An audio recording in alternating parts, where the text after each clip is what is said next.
So that's the spark plugs out, and just a little squirt of WD-40 down each cylinder.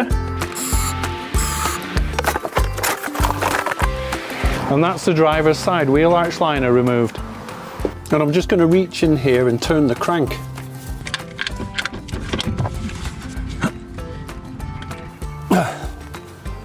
Nope, the engine's definitely seized.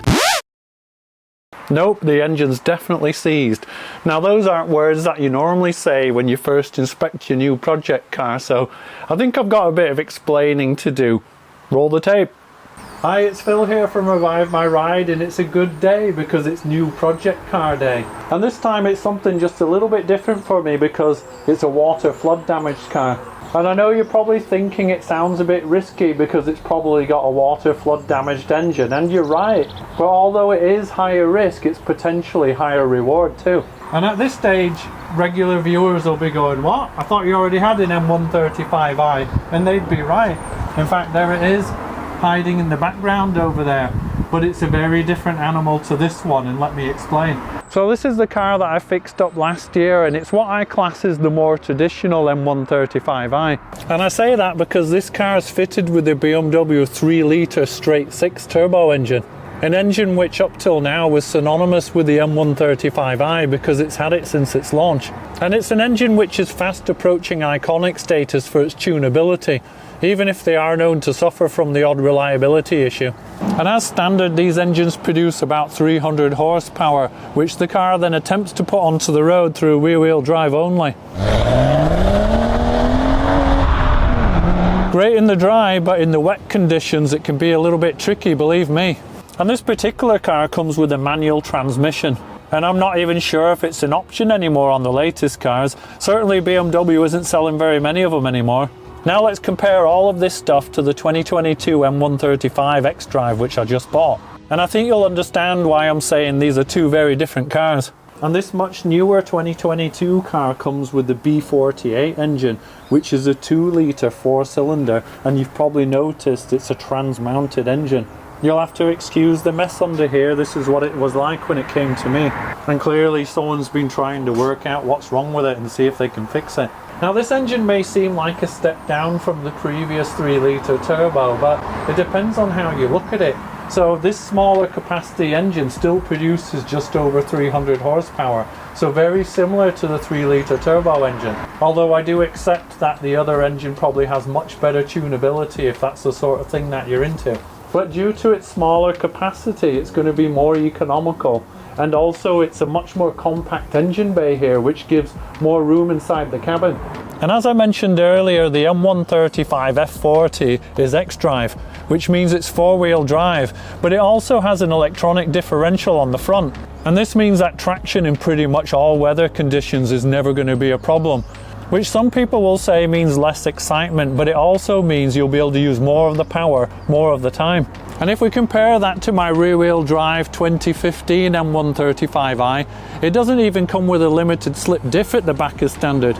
And then finally, the M135 X Drive comes with a newly developed 8-speed automatic transmission. Now, I've always been a manual transmission guy, but let's face it, the new automatic transmissions are getting better and better, and they're now faster and more efficient. So I'm going to give it a go, and who knows, if it's good enough, I might decide it's time to move with the times.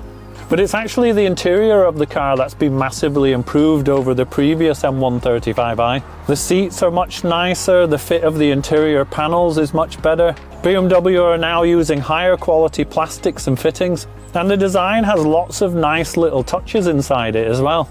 Basically, the interior has been improved across the board, and it's made this cabin a much nicer place to be. And let's face it, that's where you spend most of your time, so it's a good thing, right? Okay, before we can go any further, my wife Karen has reviewed this intro. She's kind of like the silent partner, you know, let's call her the executive producer. But anyway, she's told me that I've made one big glaring mistake that you guys, the viewers, need to be aware of. Apparently, I may have given you, the good viewers, the impression that this is my car, when in fact it's been bought for Karen. So I don't know, you know, how that might have happened. But yes, it's going to be Karen's car once it's all finished. Now, I actually fixed up a car for her last year, or maybe it was the year before. But anyway, it was a bit of a beast. And here it is.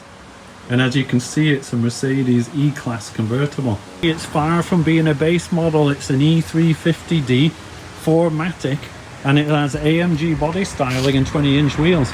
And we fondly refer to it as the Luxo barge because it's such a comfy cruising machine. But it does raise the question, if it's such a great car, which it undeniably is, then why does Karen want to swap the Luxo barge for an M135i? So I think it's time for Karen to be the silent partner no longer. Let's see if I can find her and get her to give us some insights into why she would swap this. She's very camera shy, so I'm gonna have to sneak up on her. So let's go find her. She'll be doing some gardening somewhere, so see if I can get an answer for you guys. Hello. The viewers want to know why you want to swap the Luxo barge for an M135i. Well, I don't need to do as many motorway miles anymore, so that was like one of the really great things about the Luxo barge. But I've really enjoyed driving your 135i.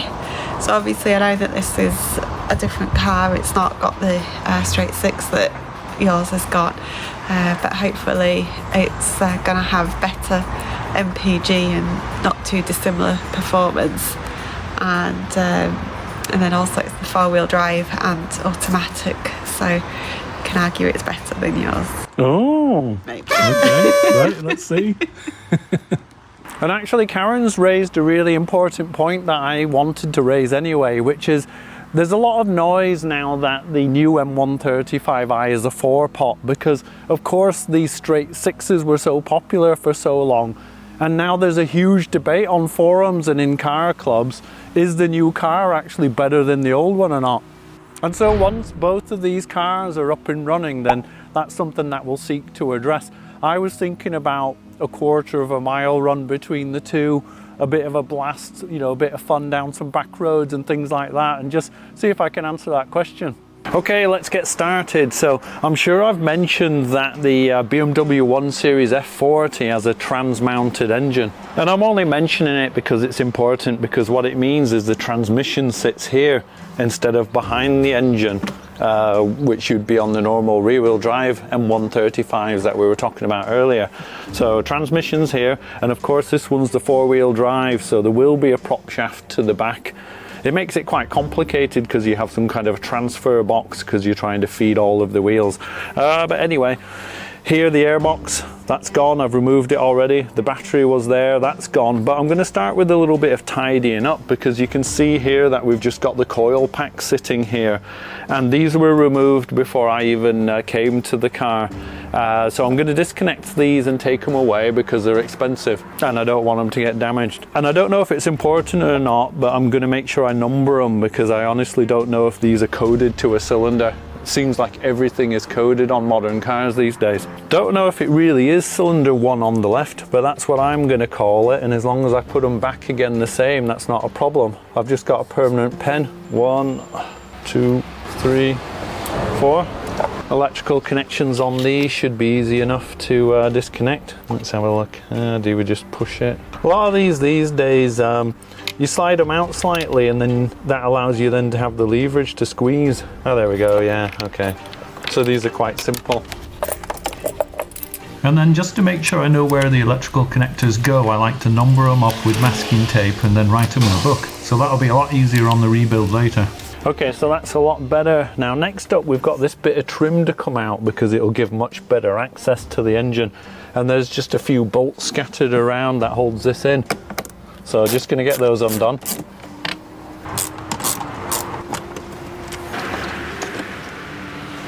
And then there was just another piece of trim underneath it, probably to keep water off of the engine, which I had to remove.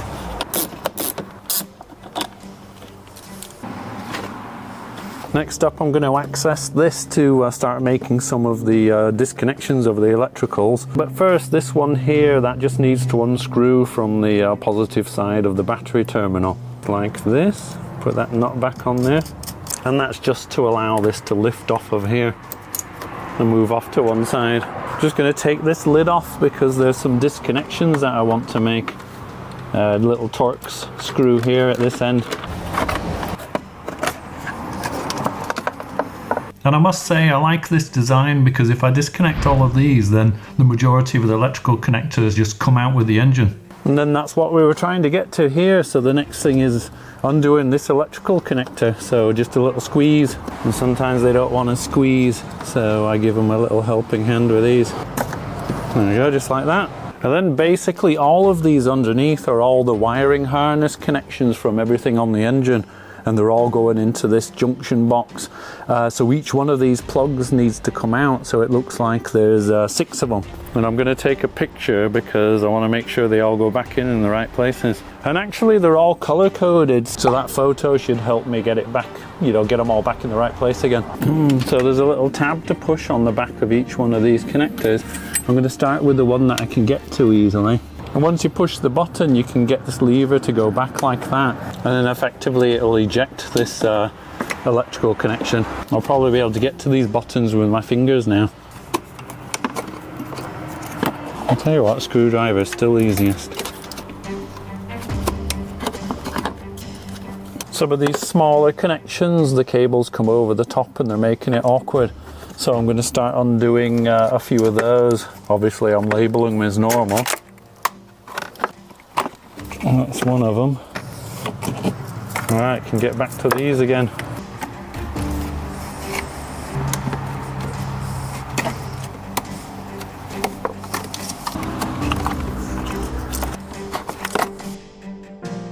That's the last one to go there. So that's good, that's all the electrical connections done for now. Anyway, I'm sure there's going to be some more somewhere. Let's see what else there is. Oh, and by the way, I'm working to an electronic e-manual that I got off of eBay. It actually does look really good. Yeah, so according to the e-manual, this piece is next. This kind of structural piece of plastic here. I'm gonna go for some power tools now because this looks time consuming otherwise. Just about 5 of these bolts to whiz out.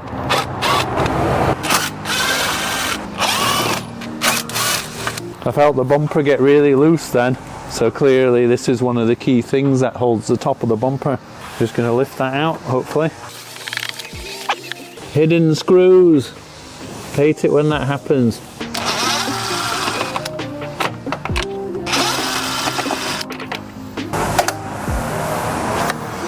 That's better. And then this is the top bolt for the V-brace. And that just needs to be loosened off. It's a little bit tight, I believe. Oh, there we go. I'm just going to spin that out by hand. Yeah, and then there's this bad boy, which I'm calling the slam panel, that needs to come out. I keep bringing more tools over, you probably noticed. Just look at them all on here. Anyway, there's a couple of 13s here. Just going to whiz those out.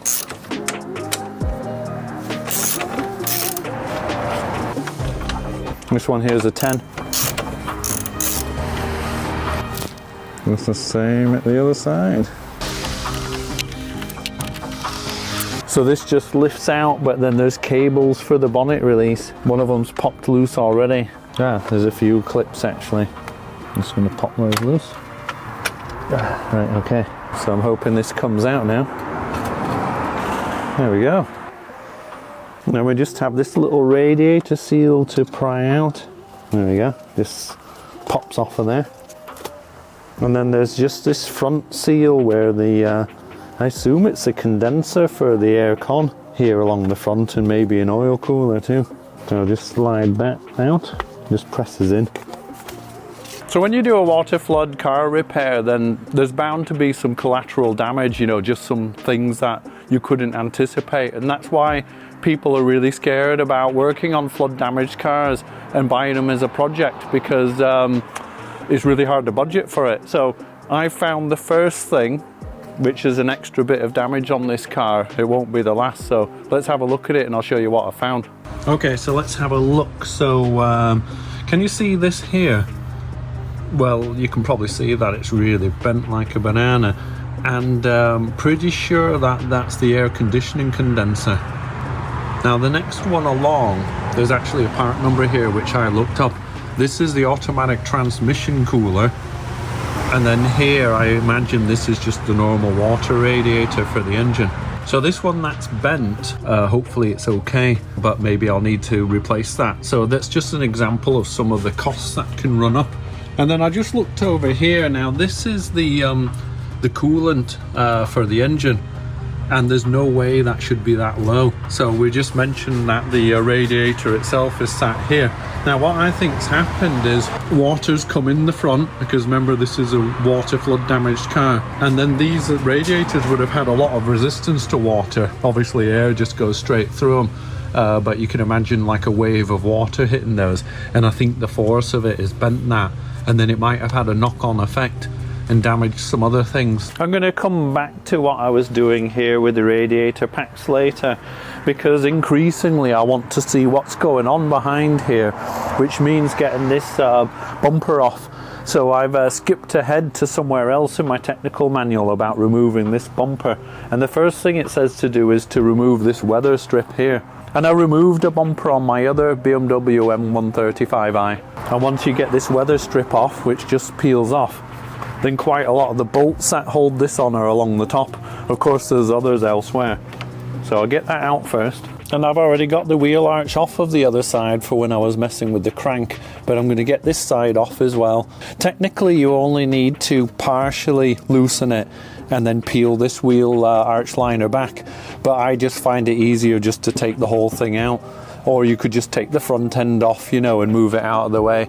But anyway, there's lots of bolts in here. You'll need an 8mm driver of some kind for it.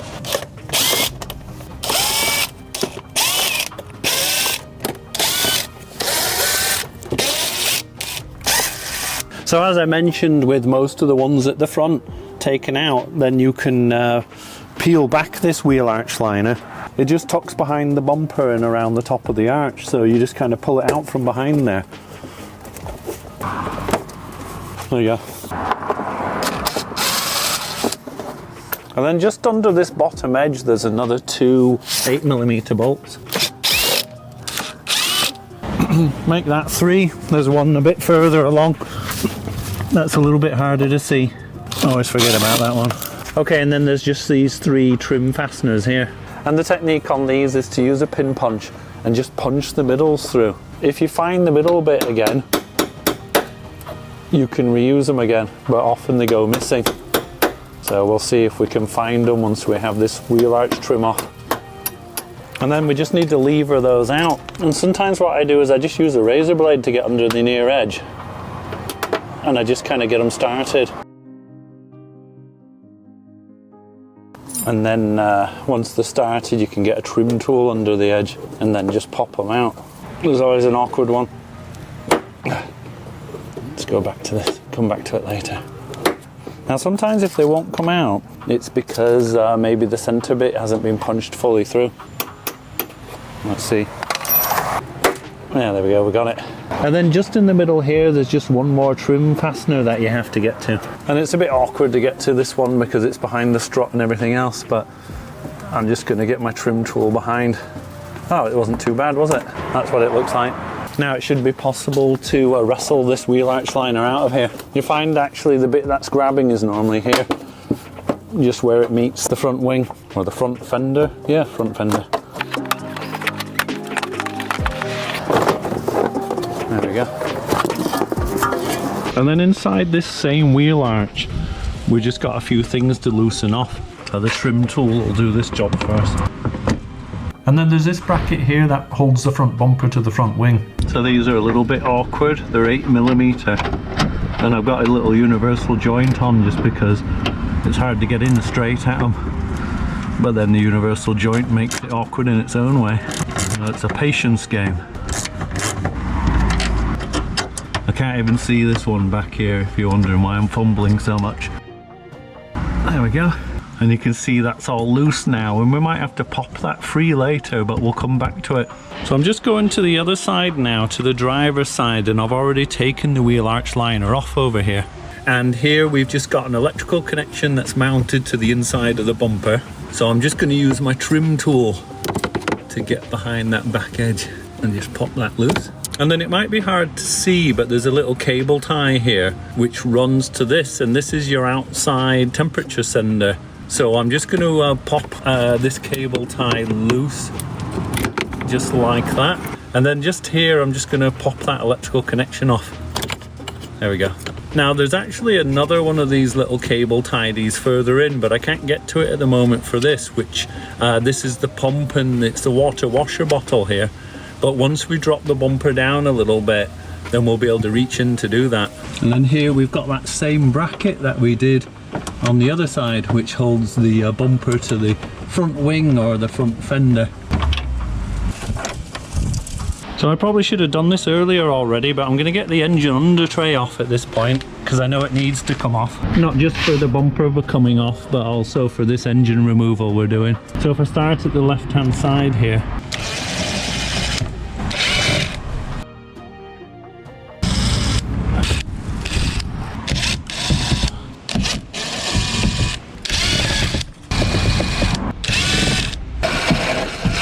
Look at that, isn't that just stupidity? So I want this engine under tray off.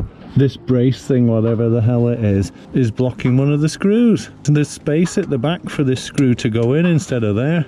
It looks like it's an afterthought, to be honest. It's just a little extra brace, and maybe it only appears on the M135i, I don't know. But anyway, it's just a couple of 12mm hex heads. This is a bit where someone in the comments chimes in that there'll be stretch bolts, those, and you'll have to replace them, but I'm not gonna. I've put these in before just with a bit of Loctite and had good success, so forget that. Okay, I can get to this screw now. I think the under tray is about to fall on my head. Yeah, and don't forget, like I just did, that there's a couple in the middle too. Up in these recesses.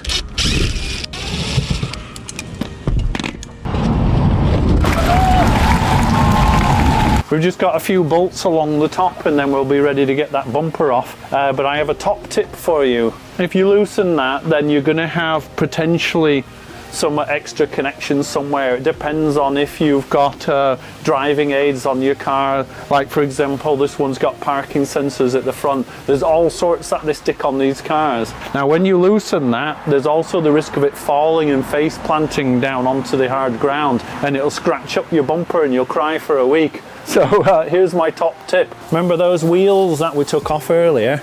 I'm just going to slide one under there and another one over at the other side.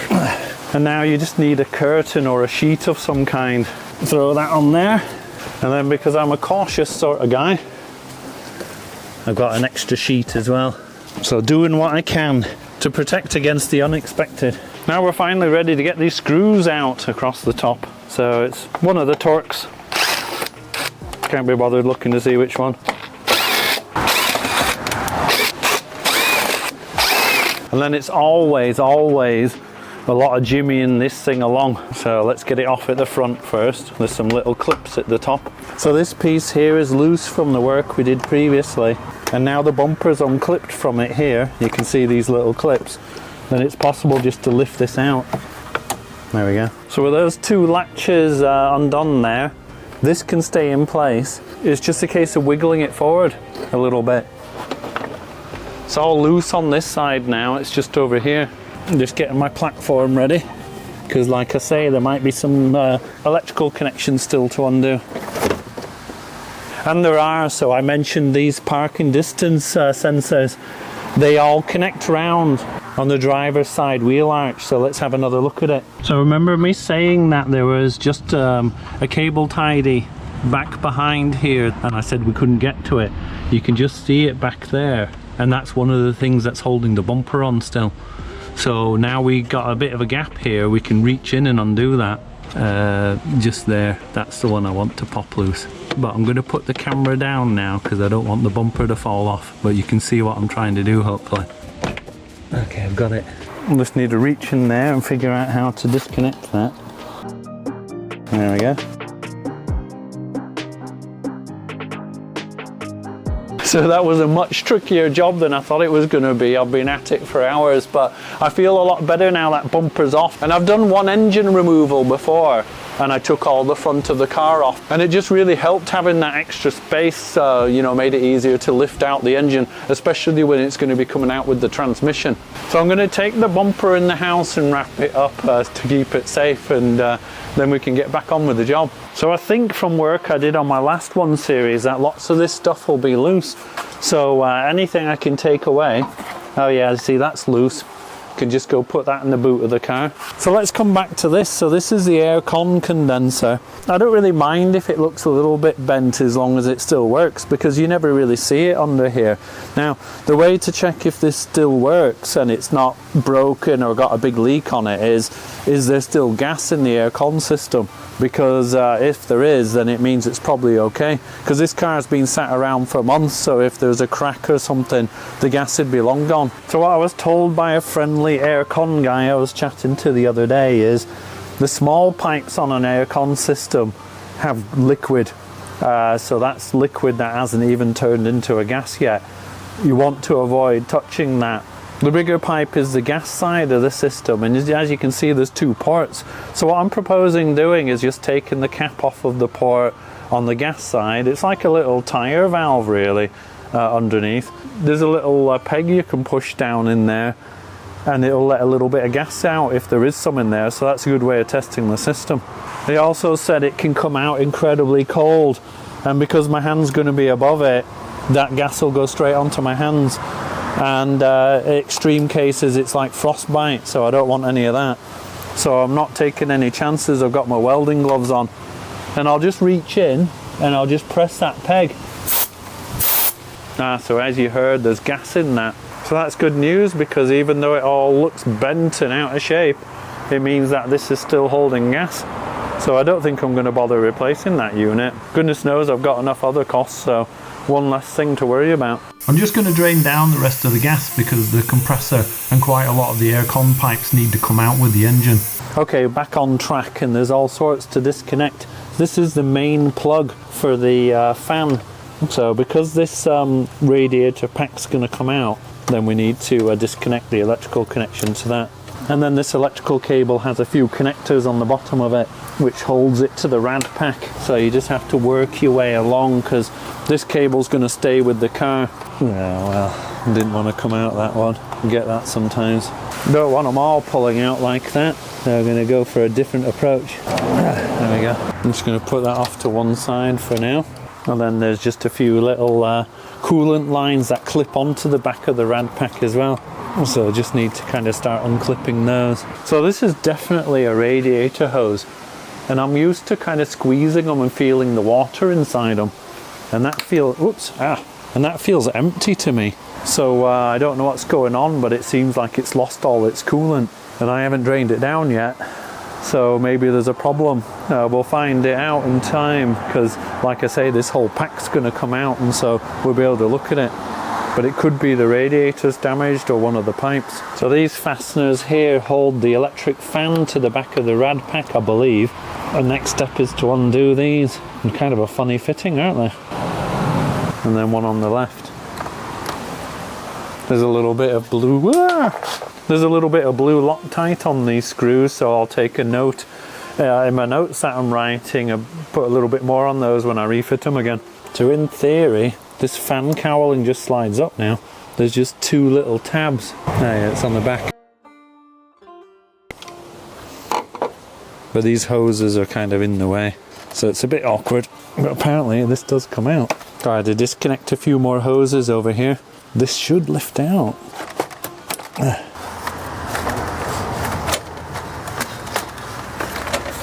Yay!